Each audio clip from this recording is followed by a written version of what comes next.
Graça e paz, irmãos, aqui é o professor Ney falando. Hoje eu dou continuidade àquele trabalho da exposição de alguns capítulos do Novo Testamento e hoje eu vou falar sobre o capítulo 6 do Evangelho de Mateus, dois temas, que é a respeito da oração e a respeito do Pai Nosso, né?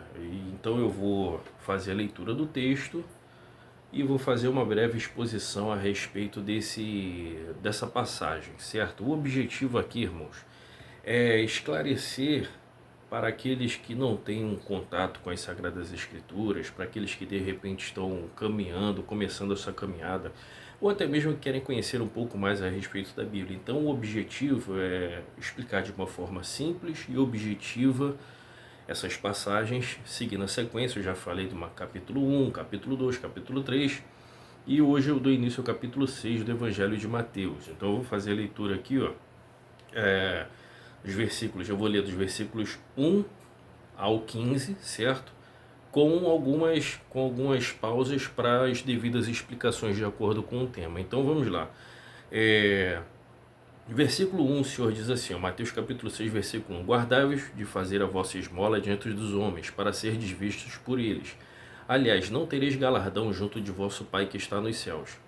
Quando, pois, deres esmola, não faças tocar trombeta diante de ti, como fazem os hipócritas nas sinagogas e nas ruas, para serem glorificados pelos homens. Em verdade vos digo que já receberam o seu galardão.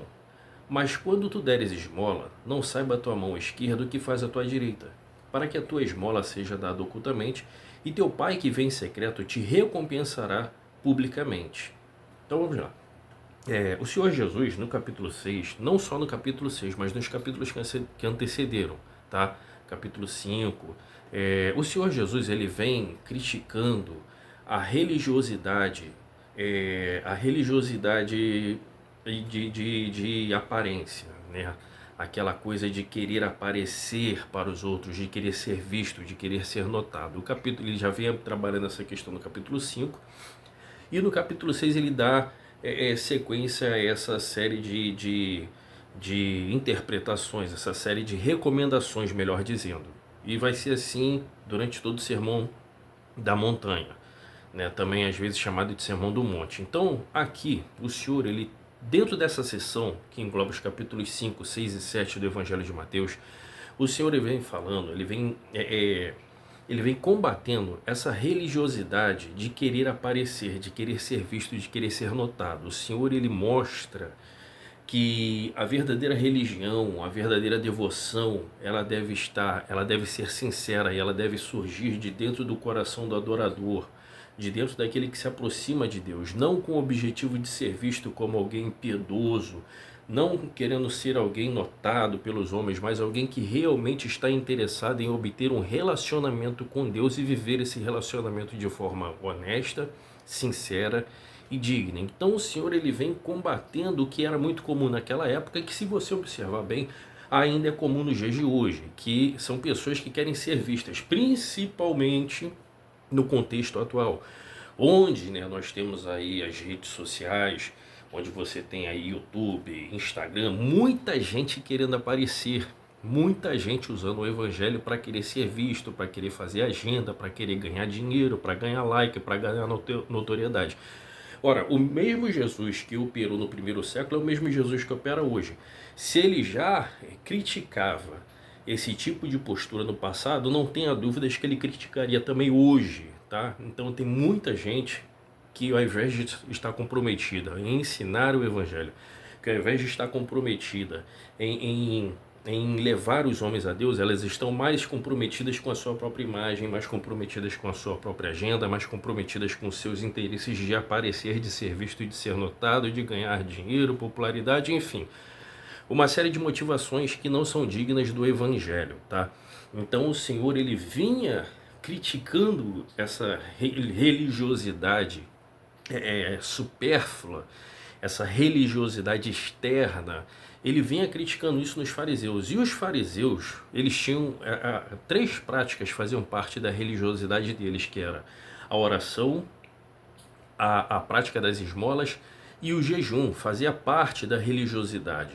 Ora, Todas essas questões, elas em si não estão erradas. Oração, jejum e a prática da esmola, da ajuda ao necessitado, elas são dignas, elas são válidas, elas são...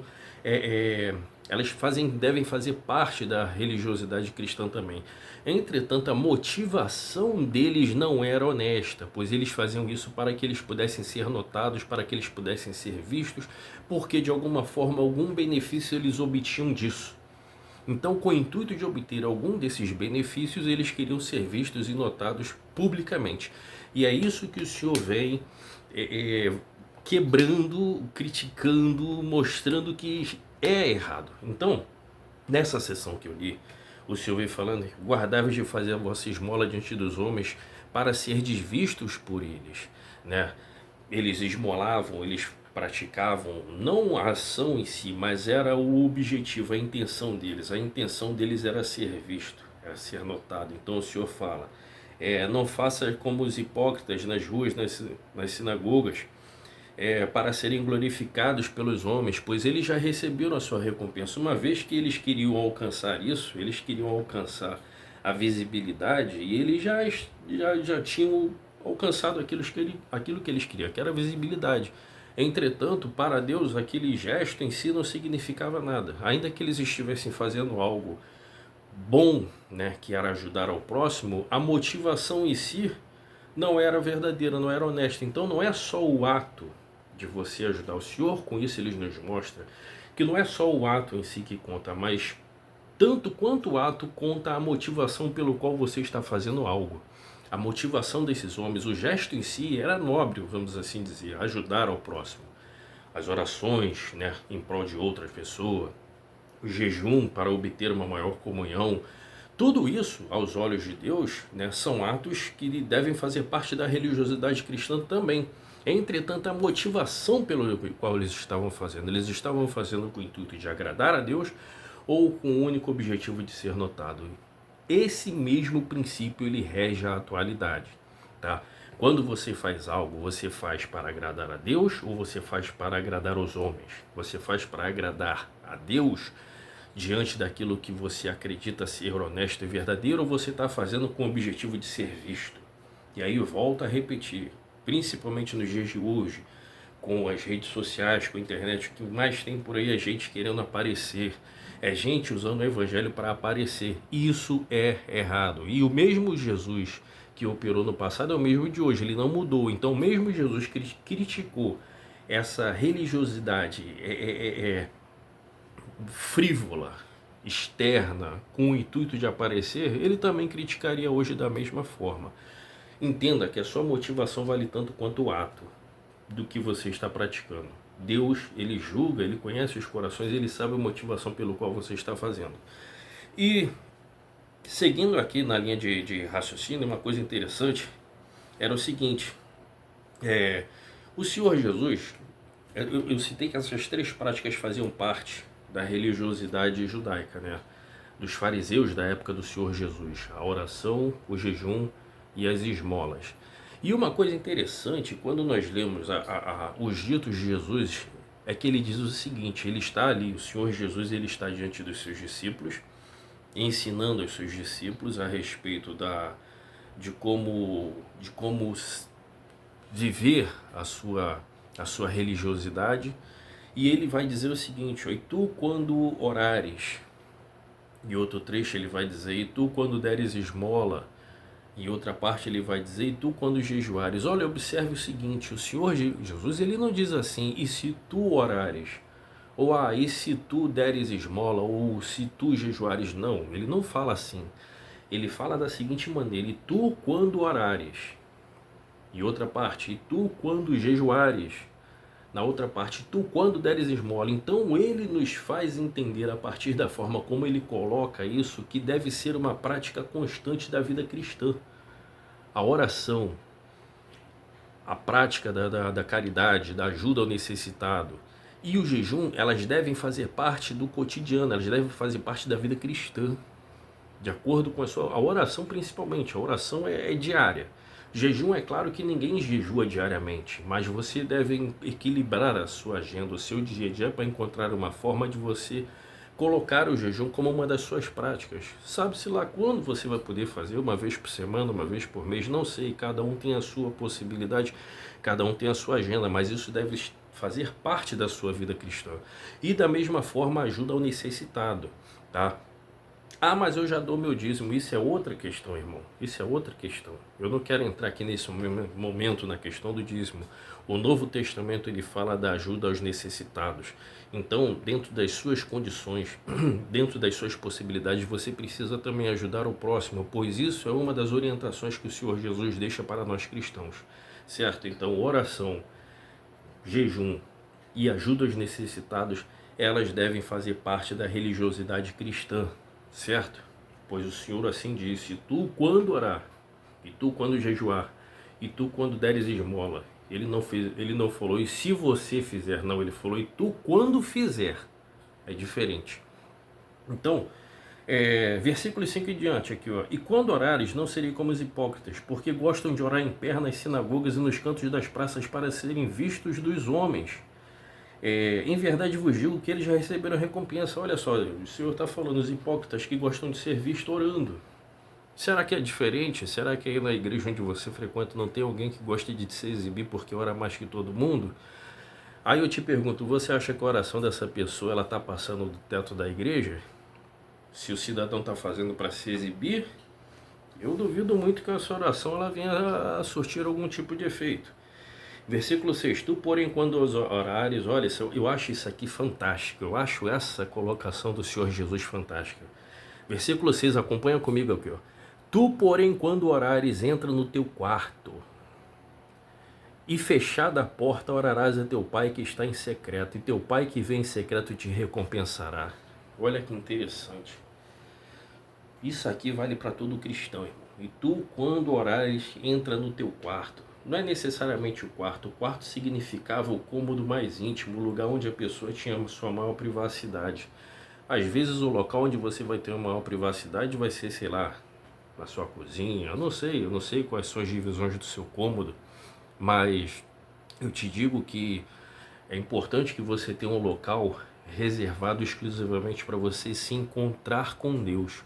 Talvez esse local exclusivo vai ser o seu quarto, talvez vai ser uma varanda, talvez vai ser, eu não sei, o seu quintal, ou talvez vai ser aí uma área, um terreno próximo à sua residência, né, onde você vai ter ali o seu momento de intimidade com Deus. E o que o Senhor Jesus quer dizer é o seguinte: tu quando quiseres orar, tu quando quiseres falar com teu pai, você não precisa necessariamente procurar o templo, irmão fulano, irmão Beltrano, você não precisa procurar o monte X, Y ou Z, não. Vai a um local reservado e em secreto fala com teu pai. Você não precisa se deslocar grandes distâncias, trajetos e coisas mirabolantes, não. Aí mesmo onde você está agora, você que está assistindo esse vídeo, você pode falar com Deus e Deus ele vai te escutar. E como o Senhor Jesus disse aqui, ó, fecha a tua porta, orarás a teu pai que está em secreto, e teu pai que vem em secreto te recompensará. A recompensa, geralmente, ela é pública, visível. A tua oração é em secreto, mas a recompensa, muitas vezes, ela vem publicamente. Deus é maravilhoso, irmãos, Deus é maravilhoso. Uma outra coisa também que eu quero chamar a atenção aqui, é que talvez você não tenha reparado, é quanto ao fato de chamar Deus de Pai. O Antigo Testamento não praticava isso, tá? Chamar Deus de Pai é uma inclusão que o nosso Senhor Jesus Cristo nos trouxe. Parece, se eu não me engano, acho que só há uma ou duas referências no Antigo Testamento onde Deus ele é dito como Pai, mas o fato é que não fazia parte da religiosidade do Antigo Testamento chamar Deus de Pai, não. Isso é exclusivo do Novo Testamento, introduzido pelo Senhor Jesus Cristo, onde ele fala Pai Nosso. O Senhor Jesus ele plenamente podia chamar Deus de Pai, uma vez que ele é o Filho unigênito de Deus, mas ele também nos concede esse benefício, né? Ao dizer, e tu ores, né? Fale com teu Pai. Também na oração do Pai Nosso ele diz, Pai Nosso que está no céu. Então o Senhor Jesus, ele introduz esse conceito de chamar Deus de Pai, e ele nos concede também a possibilidade de chamarmos Deus de Pai, porque se você olhar lá para o Antigo Testamento, você não vai ver essa teologia, né, sendo praticada no Antigo Testamento. Talvez você nunca tenha reparado nisso, mas vale você observar esse detalhe. Continuando, orando, não useis de vãs repetições como os gentios, porque presumem que pelo seu muito falar serão ouvidos. Ora, o Senhor nos ensina que não é a quantidade de palavras, mas é a qualidade de palavras. Como assim qualidade de palavras? A Bíblia nos ensina aqui no que diz respeito à oração, alguns detalhes precisam ser observados, tá? Dentre eles está a questão da fé. A Bíblia nos ensina que não é pelo muito falar. Algumas das mais importantes orações, seja do Antigo ou do Novo Testamento, foram orações extremamente simples, curtas, objetivas, porém cheias de fé. Então não é o tanto quanto você ora ou o quão bonito você fala. Deus não vai se impressionar se você fala bonito, né, com toda aquela... Já fui em cultos que o pregador ou o cidadão que estava ali orando, né, usava de palavras bonitas com o objetivo de chamar a atenção. Deus não se impressiona com isso não, cara. Deus não se impressiona se você fala bonito, se você fala 3, 4, 5, 6 idiomas. Deus não está impressionado com isso não. Ou se você na simplicidade fala um português bem limitado, Deus não se impressiona com isso não. Talvez você consiga impressionar com a sua muita capacidade, né, comunicativa, você consiga impressionar os seus interlocutores, mas Deus não. O que conta para Deus não é o tanto de palavras que você usa, a extensão do seu vocabulário, o quão bonito é a sua didática, a sua oratória. Claro que tudo isso tem a sua função num culto, num evangelismo, claro, eu não estou desmerecendo, mas dentro desse contexto que fala de oração, o que Deus pesa é a fé e a condição daquele que se aproxima dele. Existem orações que Deus não ouve, a Bíblia diz isso. Existem orações que Deus não ouve, e existem pessoas que, devido à sua condição de impiedade, Deus também não vai escutar, não vai. A Bíblia diz isso. Deus não ouve a pecadores. Ué, mas todos nós somos pecadores, mas a Bíblia diz no sentido daquele que aquele que está resoluto em permanecer no seu estilo de vida errado. Deus não ouve esse tipo de pessoa. Todavia, um coração quebrantado, Deus não resiste. O próprio Senhor diz isso lá em sua palavra no profeta Isaías. Então o Senhor Jesus nos ensina aqui, ó, não é pelo muito falar. Versículo 8 aqui, ó, não vos assemelheis, pois, a eles, porque Deus, o vosso Pai, sabe de que tendes necessidade antes que Ele peça. Olha só, o Senhor que está nos ensinando, antes que você abra a sua boca para pedir, Deus já sabe o que você quer, o que você precisa, o que você vai pedir. Mas olha que interessante, ó. Deus, o vosso Pai, sabe o que tendes necessidade. Não é necessariamente aquilo que você vai pedir que Ele vai atender, mas Ele vai atender aquilo que realmente você precisa. Olha aqui o Senhor Jesus que está falando. É o Senhor Jesus que está falando. Né? Versículo 8, o vosso Pai sabe o de que tem de necessidade. Às vezes a gente ora, insiste e Deus não atende, porque não é necessariamente aquilo que vai te fazer bem, mas o que de fato você precisa, Deus vai atender, certo?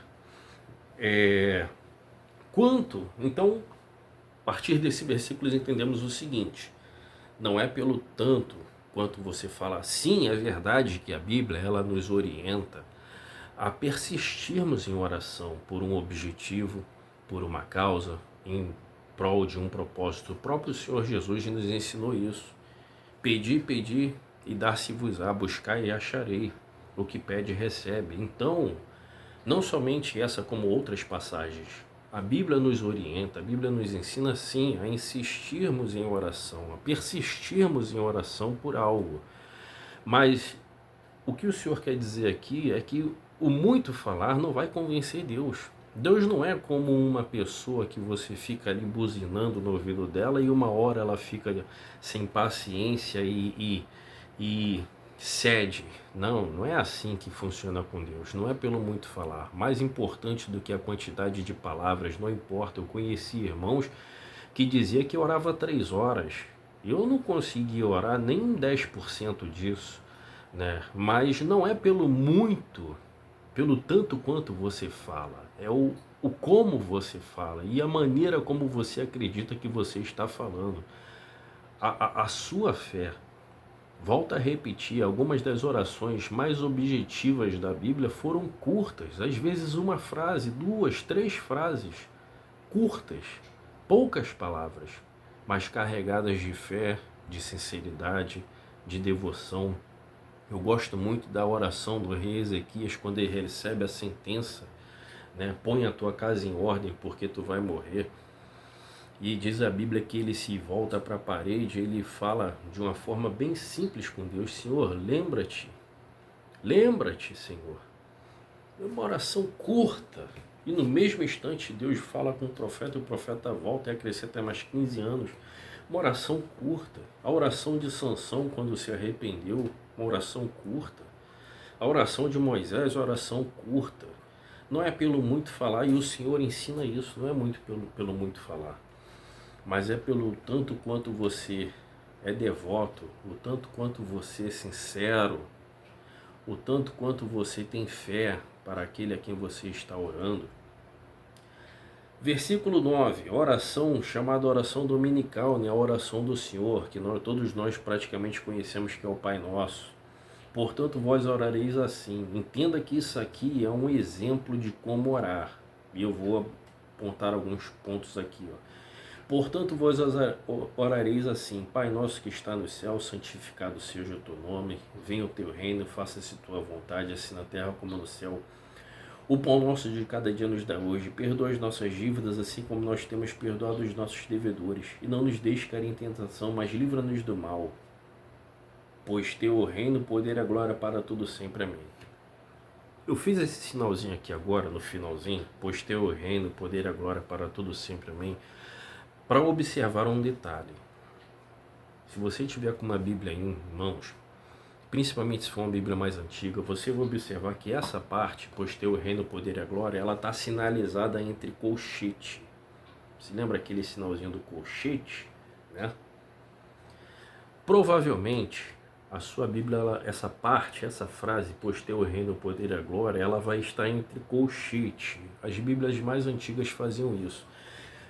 Aí é onde eu quero te chamar a atenção para um detalhe, tá? Esse colchete, com todas as vezes que você lê a Bíblia e você encontrar esse colchete, ele quer te dizer algo. E nesse caso ele quer te dizer o seguinte: possivelmente essa frase, ou esse texto que vai estar destacado, ele pode não ter pertencido ao texto original. Deixa eu explicar. Não temos o original de Mateus, não temos o original de Marcos, na verdade não temos o original de nenhum dos livros ou cartas da Bíblia. Os originais se perderam com o tempo. O que existem são cópias e cópias e cópias e cópias muito antigas e diversas cópias. E acontece que às vezes numa cópia e outra, elas diferem. Às vezes uma cópia ela traz uma frase que outra cópia tão antiga já não traz mais. Então, quando acontece esses fatos de uma cópia possuir uma frase ou uma palavra, uma passagem, e outra cópia, às vezes tão antiga quanto ela, não possuir, eles sinalizam, eles colocam essa parte, mas eles sinalizam entre colchetes para que você tenha ciência de que talvez esse texto não fizesse parte do original. Então, o que eu quero dizer aqui é o seguinte: na verdade, não sou eu quem está dizendo, é a própria tradução, né, quem está dizendo isso. É possível que esse final, onde diz, pois teu o reino, o poder e a glória para sempre, amém, é possível que esse final não fizesse parte do texto original lá de Mateus. É possível, né? Por essa forma ele está sinalizado. Então, todas as vezes que você estiver lendo o Novo Testamento e você vê a passagem entre colchetes, tenha atenção que é possível que essa parte ela pode não ter sido assim feito, ela não estava no original, tá? É só uma possibilidade. Isso não altera em absolutamente nada o conteúdo da mensagem em si. Então, olha só, versículo 9, o Senhor diz assim: portanto, vós orareis assim. O Pai Nosso, ele é uma oração adotada, né, nas nossas devocionais, nas nossas práticas litúrgicas, nas nossas práticas devocionais em casa, enfim. Mas ele serve como um modelo de como devemos orar. E eu vou mostrar aqui alguns aspectos muito interessantes a respeito do Pai Nosso, para que você entenda que de fato ele é um modelo de oração, tá? Em primeiro lugar, o Pai Nosso, ele foi proferido pelo Senhor Jesus para servir como uma oração particular. Portanto, vós orareis assim. Ainda que você possa orar ele numa liturgia, num culto, num evento, no evangelismo, não importa, mas ele é de natureza particular, ou seja, como você vai se dirigir a Deus. Outro aspecto é a expressão, ele contém, né, alguns pontos interessantes. Ele contém uma invocação, 7 pedidos, 3 em honra a Deus, 4 a favor do homem, né? Agora, o que eu acho mais interessante no Pai Nosso, isso aqui eu acho fantástico, é que ele, olha só, essas informações que eu vou passar. O Pai Nosso contém adoração, confissão, petição, intercessão e ação de graça. Veja bem, o Pai Nosso, ele contém adoração, confissão, petição, intercessão e ação de graça. E ele aborda os 3 aspectos da, vamos assim dizer, da nossa existência, né? Presente, passado e futuro.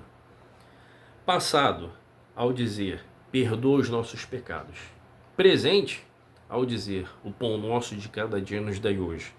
E futuro, ao dizer, não nos deixe cair em tentação. Então, olha só que coisa interessante. Talvez você nunca tenha reparado isso, mas todos esses elementos você encontra inseridos no Pai Nosso. E todos esses elementos, eles também devem fazer parte da nossa oração, né? Da forma como nós oramos.